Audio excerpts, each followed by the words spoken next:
Following the recent sewage spilling at the Blaubergstrand beachfront, the residents of Tableview has once again highlighted the dire state of water quality in the surrounding areas.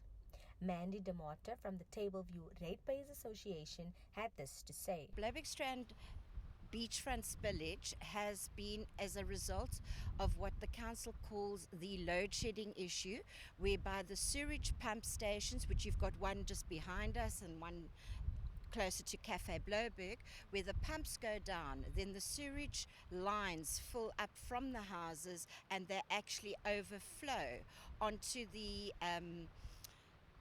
pump stations, the outlet pipes and what have you, and then it spills directly onto the beach sand. So when the businesses, as we have here behind us, notified us of the stench and what have you, and of the spillage on the actual beach front, which it was raw sewage, that's when we were alerted and that's when we called out for assistance. GTAV Head of Planning and Biodiversity, David Aryes, says there has been no change in the state of the Tableview Lagoon and Nature Reserve. There's been no change to the Nature Reserve. The council has put in interim measures.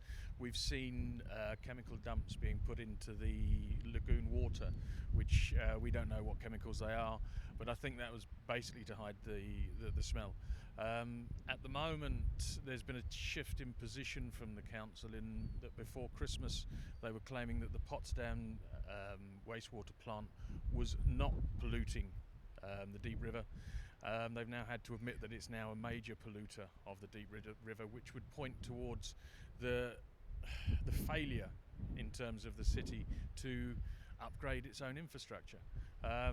Even the city's own staff have admitted on email that they have failed to repair the plant to the standards that it should do, and the plant is still producing non-compliant effluent. Speaking to Gary van der Berg, member of the Milnerton Ratepayers Association, it was highlighted that the current state of the lagoon has now forced the hand of key role players. And I think the beauty of the lagoon is that it actually forced the city's hand.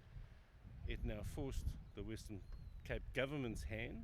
So we've had MECs here, we've given notice to the city, and we were able to bring ATA down here.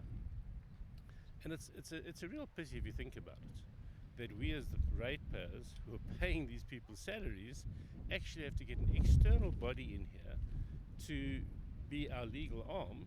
We have some difficult times.